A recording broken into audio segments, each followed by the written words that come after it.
Dinas Perhubungan Banjarmasin ditarget penyumbangan pendapatan asli daerah lebih dari 16 miliar rupiah di tahun 2023 ini. Sumbangan terbesar didapatkan dari penarikan retribusi parkir sebesar 6 miliar rupiah. Dinasnya akan bekerja keras dalam mencapai PAD melalui retribusi parkir supaya bisa mencapai target. Dinas Perhubungan Banjarmasin ditarget menyumbang pendapatan asli daerah lebih dari 16 miliar rupiah di tahun 2023 ini.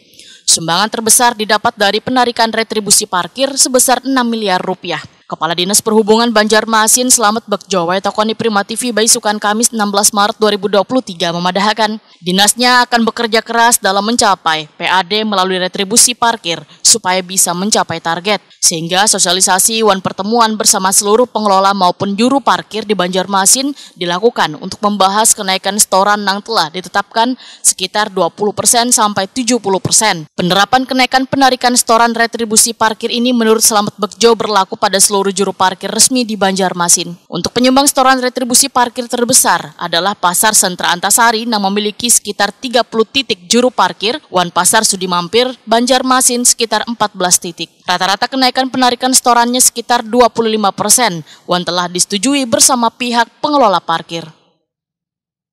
Kita mencoba untuk menaikkan setoran ke para pengelola untuk retribusi parkir.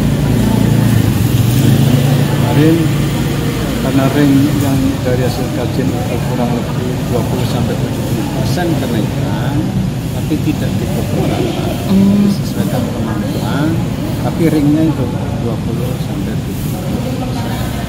Tapi di beberapa lokasi ada yang setuju 25%, dalam rangka memenuhi kewajiban kita terkait dengan PAD dari retribusi.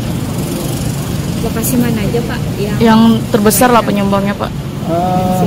Semuanya kita naikkan, Cuman memang lokasi atau pengelolaan yang paling gede itu kan Antasari ya, sama Sudi Mampir. Itu yang tempat paling gede dari retribusi. Kalau Antasari berapa Pak? Kenaikan setornya berapa persen? Antasari dari pengelola ya, siap dengan 25%. Itu berapa titik Pak di Antasari? Di Antasari puluhan titik ya, karena Antasari 30 lebih titiknya, tapi kan manajemennya ada satu yang membangun